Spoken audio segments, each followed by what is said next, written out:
Correia, and we are back with our first movie review of the channel since we've gotten it back up and running and going again. And the movie that we're reviewing today is Gladiator 2, starring Paul Mescal, Denzel Washington, Pedro Pascal. And this is a follow-up to obviously the classic 2000 Russell Crowe, Ridley Scott movie, Gladiator.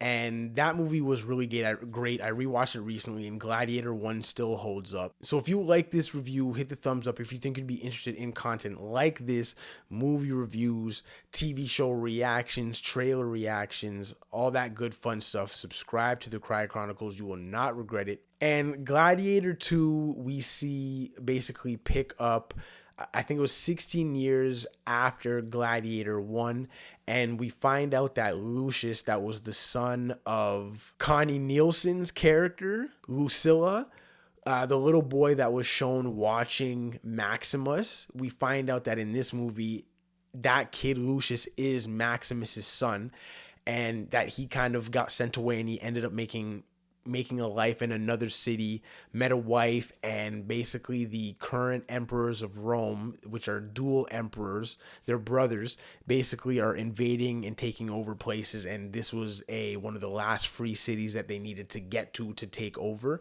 and Lucius happened to be there. And we basically see the movie kind of follow the somewhat honestly a similar track of Gladiator 1. And a big theme of this movie is the second movie is going to have some big shoes to live up to, because it really does. But outside of that, the movie in a way is honestly a replica of the first movie. It's somewhat of a copy and paste. It's still good. It's not great or the best movie of 2024, the best movie of the last decade, or it's probably not going to be considered a classic the way the first one was, but it was a really good and enjoyable film from this year, and I would definitely recommend you go watch it, especially in theaters. The movie looks absolutely gorgeous. The cinematography is definitely one of the main pluses of the movie. It looks gorgeous. The acting is great from all the actors and characters that are in it.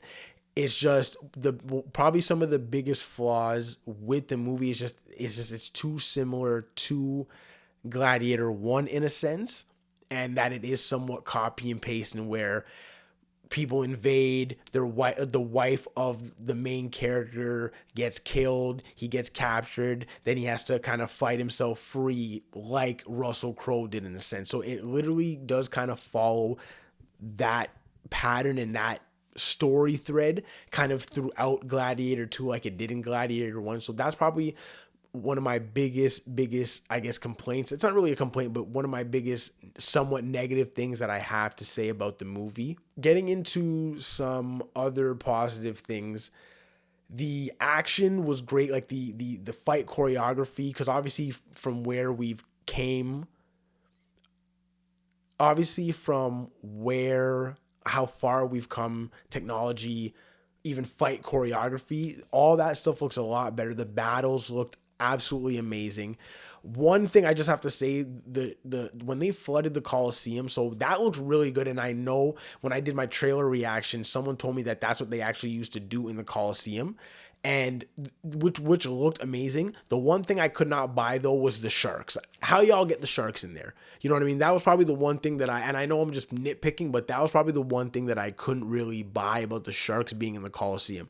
But everything else was really good. All the fighting was good. The turn with Denzel Washington, I wasn't really, like, I knew his character wasn't a great character, but because I guess I was so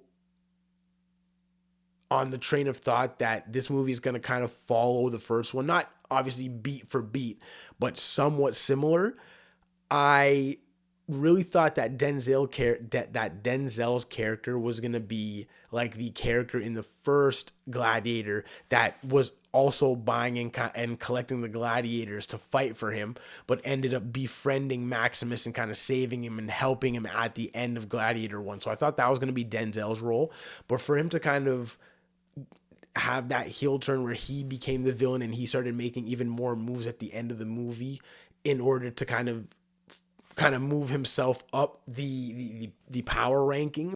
I didn't see that coming at all. But another thing that I did really enjoy was Pedro Pascal's character and his portrayal of his character. You could tell, I can't remember what the general he was playing, but you could tell even from the very beginning opening scene, which was a very big, beautiful battle scene. But you could see that when they were trying to burn all the bodies and all the people from the free city were angry at the Roman soldiers, you could just see the regret on his face and that he didn't want to do this, and that we obviously find later on in the movie that he never wanted to do any of this stuff, and that the dual emperors kind of keep pushing the armies out there to go take over and go and conquest these places. But he's kind of like, yo, I'm over it. Like what else can we do? And he just wants to be home with his wife. He literally just said that. He's like, I just want to be at home with my wife chilling.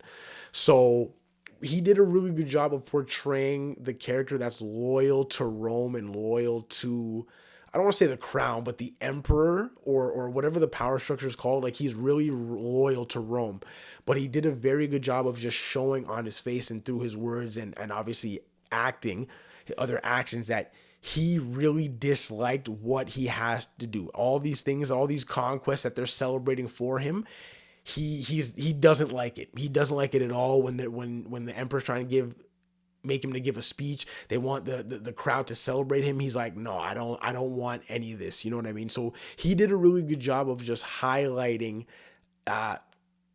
how his character really felt, even though he was really loyal to Rome. And I guess it was good to see that he ended up getting with Lucilla. And I think there was a point in the movie too where he mentioned that he either was he kind of worked under Maximus, or he was close with Maximus, and that he would die for Maximus. So the fact that that kind of really showed Lucius in that moment when they had that revelation moment. So I don't know, Pedro Pascal, I really enjoyed his character and his portrayal of that character. And then what else can I say? What else do we have to say about Denzel? It probably wasn't his greatest performance, like by far it wasn't, but I still think he did a good and a solid job. But honestly, I think that's it for the review. Last couple things I probably want to say. The movie is good. I would definitely say check it out in theater. It's worth it. It's beautifully shot. It looks gorgeous, and it's amazing on the big screen, especially the big fight set pieces. But it isn't like the first one, and it probably isn't going to be considered a classic the way the first one is. But just because it doesn't hold up doesn't mean it's not worth the watch. So I think that is it for this Gladiator 2 review. If you like this video, hit the thumbs up. If you think you'd be interested in content like this, movie reviews, trailer reactions, TV series reactions, all that good fun stuff, subscribe to the Correia Chronicles. You will not regret it. I appreciate you for watching. Let's build this thing together. Catch you on the next one. Peace.